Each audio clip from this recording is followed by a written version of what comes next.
والصلح عظيم جدا.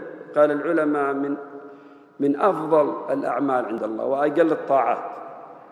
قال الله عز وجل في سورة النساء: لا خير في كثير من نجواهم مما يتناجون الناس إلا من أمر بصدقة أو معروف أو إصلاح بين الناس. قال: ومن يفعل ذلك ابتغاء مرضات الله فسوف نؤتيه أجرا عظيما.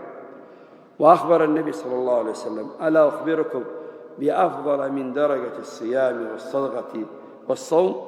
قلنا: بلى يا رسول الله.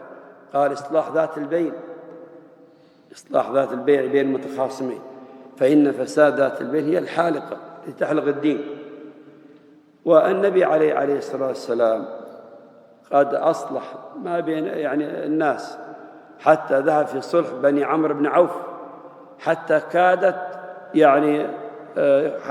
لا يدرك صلاة الجماعة، من شدة حرصه على الإصلاح، لأنك تجمع الناس وتوحد صفوفهم وتجمع كلمتهم وتجمع قلوبهم على بعض، وهذه من أفضل ما يكون، عمل متعدي عظيم.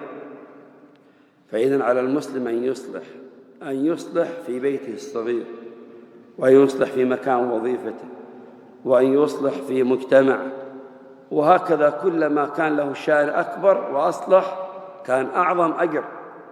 ولا يقول: والله ما لي تدخل، والله متخاصمون، أبناء العموم متخاصمين، الأخوة متخاصمين، الجيران بينهم خصومة، الزوج والزوجة بينهم خصومة. لا ينبغي. فعلينا أن نصلح لله سبحانه وتعالى. الحمد لله تكلم بالكلمة والله عز وجل يعينك على ذلك.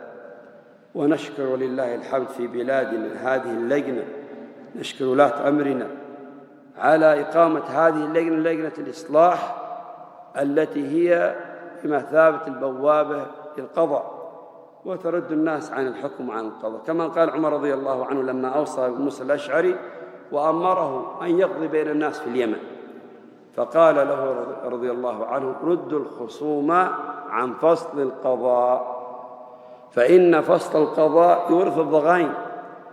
إذا التقوا عند الحكم فإنه في أحد تحصل له النتيجة، والآخر عكس، فيحصل بينهم ضغينة. لكن عمر يقول: ردوهم عن القضاء وأصلحوا بينهم.